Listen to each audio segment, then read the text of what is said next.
Sumqayıt şəhər 4-cü məhəllə ərazisində yaşayan sakinlər bildirirlər ki, onlar evdə ola-ola tikinti şirkəti onların evlərini uçurub.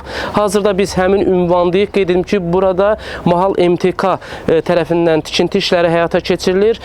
Tikinti işləri isə gördüyünüz kimi bu ərazidə sakinlərin yaşadığı binanın ətrafında həyata keçirilir. Sakinlər bildirirlər ki, onlar mənzildə ola-ola texnikalar onların pəncərələrini, qapılarını belə uçurub. Hətta ərazidə tikinti işləri həyata keçirirlər.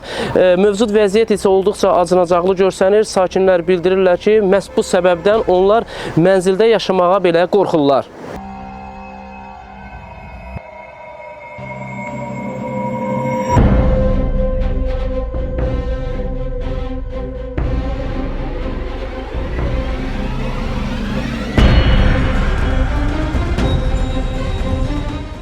Dağıdıblar, töküblər, nə bilim, istirahat eləmək imkan vermədilər.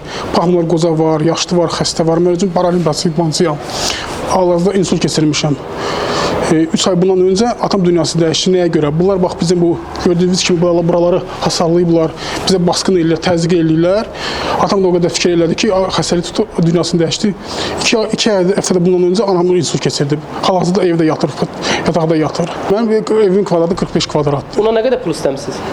Buradan belə 200 min istəmişəm. 40 kvadrat 200 min? Bəli. Evdə yaşayış ola-ola ev uçurulub. Uçurulub və biz onu həmin andan sonra da biz görüşmüşük, söhbət eləmişik. Bizə 1 ay vaxt dedilər ki, verin, bütün hər şeyi tələfi eləyəcək, kompensasiya ödənəcək və sizi, yəni buradan kompensasiyadan yola salacaq. Amma nə qədər kompensasiya təqdim edir? Kompensasiya mənim 100 kvadratlıq evimə 250 min söz vermişdilər. Siz nə qədər istəyirsiniz? Elə həmin məbləği istəmişəm, mən artıqını istəmirəm.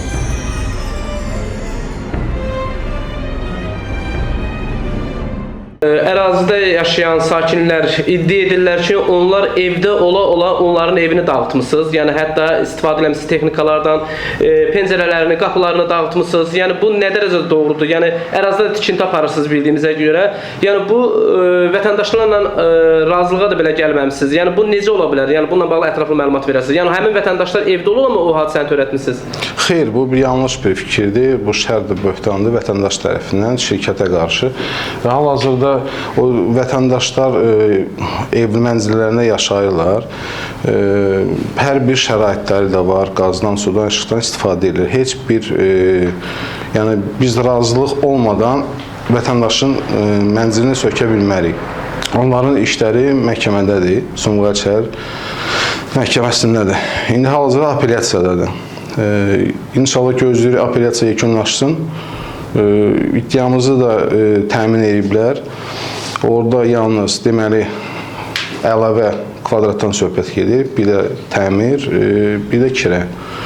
İnşallah ki, qərarı gözləyirik. Bu vətəndaşlarla niyə razılaşmırsınız? Yəni, qiymət baxımındandır, yoxsa nədir bu belə? Qiymət baxımındandır. Çünki o vətəndaşlar deməli 63 otaqdan ibarətdir. Hər bir kvadrat metrini 5 min, 6 min pul tələb edilir bizdən. Artırmalar da var, qanunsuz artırmalar da var. Bir 40 kvadrat, 50 kvadrat. Hətta elə bir ki, cəm şəkildə 100 kvadrat, 110 kvadrat hesablayıb 400 min, 300 min pul bizdən tələb edirlər. Bu da yəni real olan bir şey deyil.